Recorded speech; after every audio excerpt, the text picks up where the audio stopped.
Chapter 3. Double Team. "What does that hand gesture mean?" I asked Carter. "He's challenging you to a fight." Oh. I had never been great at picking up nonverbal cues. It was by far my worst subject in school. I'm not sure how much time went by. 45, possibly 46 seconds. I walked to my car. A light breeze passed over me. I paused for a moment, closed my eyes, and lifted my face to the sky. I took a deep breath. I thought about Jennifer. I thought about Terrorism. I thought about Fran in her hotel room in Wuhan, waiting for me, constructing my likeness out of pillows, lamps, and assorted vegetables and laying it on the hotel bed beside her. I sifted through my car's glove compartment for anything useful. Recalling the coach's challenge, I grabbed both my switchblade and my tire iron, as well as pepper spray and bullets. I remembered I forgot my gun on the shelf above the urinal in the boys' bathroom, but looking toward the gym doors, I could see the coaches blocking my way back inside. From a distance, they may have seemed a threat. 4 athletic, muscular men, none under 6'6", wielding chains and wooden sticks embedded with shards of glass. But I've been in many fights in my life. I've taken on white supremacist biker gangs, rogue Mossad agents, and Comcast cable representatives. This, on the other hand, was amateur hour through and through. For starters, none of their weapons were even monogrammed. Shortly thereafter, I saw Carter run out of the same door. I half expected him to start hurling knives into the backs of the 4 coaches, as he was wont to do. But he just snaked through the rows of cars, taking in the evening air. I was standing outside my driver's side door when the men stopped. "Great game tonight," I said. "Heard your lady ragging on you for defending her boy," the head coach said. "Heard her call you out for being a touchy-feely little pussy," another assistant chimed in. "Heard she's moving to Arizona on account of the emotional distance you keep her at," a third echoed. The head coach started speaking again. "We figured you'd bitch out and not show up. Thought we'd get this done as soon as possible." The head coach took out a small razor and made a cut on his upper cheek. "Just think, if this is what I'm willing to do to myself, imagine what I'll do to you." A classic mistake. The head coach probably had little fight experience. Most of the time, all I needed were cheap theatrics like this, and his 1.5 foot height advantage, to scare his opponents into submission. I looked over for Carter. He was still ambling nonchalantly, keying random cars. Carter drove a Bugatti. In his mind, he was doing these people a favor. I would have called out for help, but I knew that, 1, I didn't need it, and 2, Carter would have understood it was just a scrimmage. The head coach took another step forward. "So did you choose?" "You mean between tire irons and switchblades? Why not both?" "Oh, I'm starting to like you." "So whip 'em out. Let's do this thing." "Too many people around here. Plus, it's starting to sprinkle, and I don't want to get my hair wet. There's an abandoned meat processing factory next to the football field. No one will bother us there." Carter finally joined us. "And how, pray tell, do you know about this factory?" he said. "I went to high school here. Our football team had a lot of post-game parties in that factory. You could say it was the secret of our success." He proudly puffed out his chest. I was oddly reminded of a local news scandal from about 30 years ago.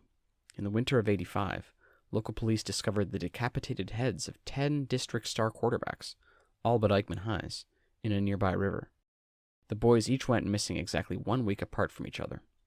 Around the same time, Eichmann High School had its infamous school cafeteria human meat scandal. Unfortunately, in both cases, investigators failed to produce any leads. My thoughts returned to Jennifer. I knew she wouldn't want me to put myself in a situation where I would hurt someone. Hell, even I didn't want to.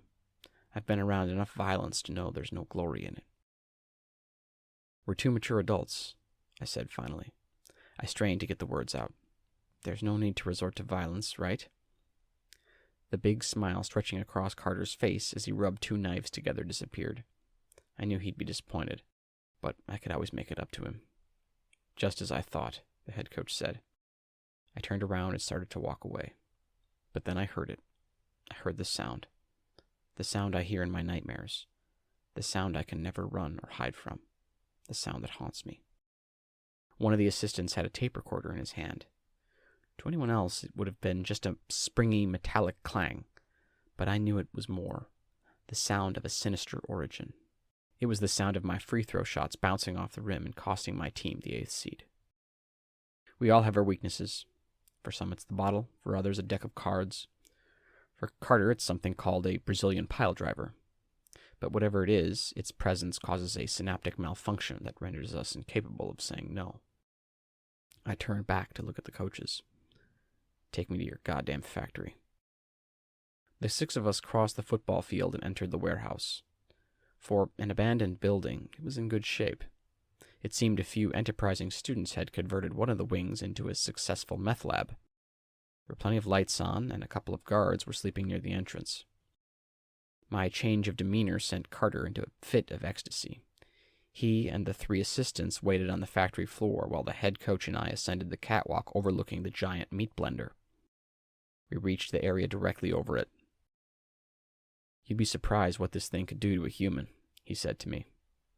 I imagine it cuts their flesh and bones into tiny pieces very quickly. Lucky guess. Down below, the 3 assistants surrounded Carter. Gentlemen, Carter said, a quick word before they commence. The hell do you want? Simply to issue a brief warning. While it may appear that the number and territorial advantages reside with you, I must reiterate that the head coach, tired of listening to Carter babble, turned on the meat blender. Unfortunately, dear readers, it's here that we come to a sad truth. While in movies and TV, heroes and villains often monologue and deliver punchlines over the gentle humming of industrial machinery, in real life it's simply impossible. The deafening noise of the giant motors required to spin 3-meter-long blades at 300 RPMs render any kind of dialogue inaudible. Still, I tried my best to transcribe what I heard over the course of the next few minutes. In any case, the noise wasn't a factor at the moment. I only had one sound in my head, those free throws clanging off the rim. Rage consumed me. I knew it was a mistake to fight this way. You need to keep your adrenaline flow under control. Otherwise, the guy could easily pin that soft flesh of yours against the smooth tile of the locker room floor. I looked at the head coach. For the first time all night, I saw a glimmer of hesitation. Perhaps he realized knife fighting a total stranger over a giant industrial meat blender just to prove a point that you have the right to be verbally abusive to an 8-year-old kid wasn't the best idea. The coach led with the hand holding the blade. He twirled the tire iron in the other. I held my ground, flexed my knees, and bounced on my feet to stay loose. He threw a few jabs with the knife toward my right side. I easily blocked them both with a quick swing of my tire iron. The coach stumbled backward, his clumsy movements not surprising. I'm going to bill you, he shouted in anger. What? I yelled back. You're wed. Your whole family's wed. Your son and girl and your friend are all wed. We're not polygamists. What? We traded blows for a minute or so. I was only going 60%, trying to gauge the coach's technique. I drove the tire iron hard into his left wrist, causing him to drop his knife to the factory floor. It may sound immodest, but the coach literally had no chance. True athleticism is almost 100% genetically predetermined. Sure, athletic organizations perpetuate the myth of grown athletes to fill their own pockets, but the hard truth is it all starts in the womb. A simple DNA test can determine whether or not a child will ever be an athlete. In reality, none of my NBA teammates or I ever had to jog or lift weights. The coach leaned over the rail to catch his breath. He glanced down at the spinning blades below and smiled. I watched a spark of inspiration flutter across his face. He looked at me, took a deep breath, and started spinning both of his arms in a windmill motion. I used the opportunity to search for Carter below. He was looking for an outlet to charge his phone into.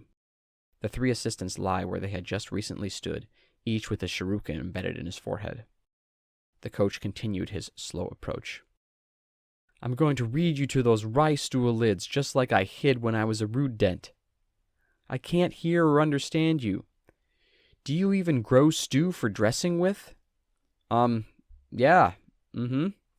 I bone this gown. His arms picked up speed, but I saw I had an opening. With one quick snap of my wrist, I threw my switchblade into his exposed torso. The blade plunged directly into his belly button. The coach stopped spinning his arms and fell backward.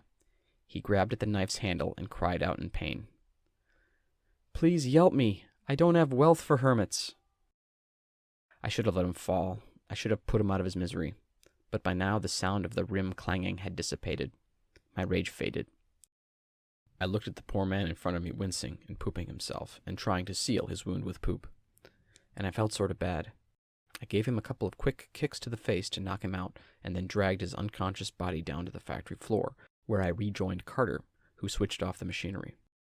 Looking at the 3 fallen assistants, I said to Carter, "Tell me you didn't lace those things with cyanide." No, they should come to in a few minutes with nothing more than a real bad headache, and perhaps a newly acquired speech impediment. We left the factory without another word. I got home an hour later to 3 new messages on my answering machine, but I accidentally deleted them, so I have no idea what they said. I soon got a pair of phone calls. The first came from Carter. "We might have a situation on our hands," he said. "What is it?" "Those guys we attacked? It turns out they're of some renown in the local chain of command." "What, did I stab the president of the city?" "Mayor. Cities have mayors." "What am I, a civics professor?" "Anyway, no, but the guy I popped a shuriken into, and whose hand I later left sitting in a bowl of water, is the city comptroller." "They started it." "In any case, I think a short weekend in Thailand while my lawyer figures out the details would be well advised." "I'll think about it." I hung up. Carter was right. It would be wise to lay low until the heat died down. But I only had a few moments to weigh my options before the obvious answer presented itself. Another call came in. "Come to me." It was Fran. One short conversation and a change of socks later, and I was on my way to the airport. I approached the ticket counter. "Any room left on the 9:30 to Wuhan?" I forgot they're at Wuhan.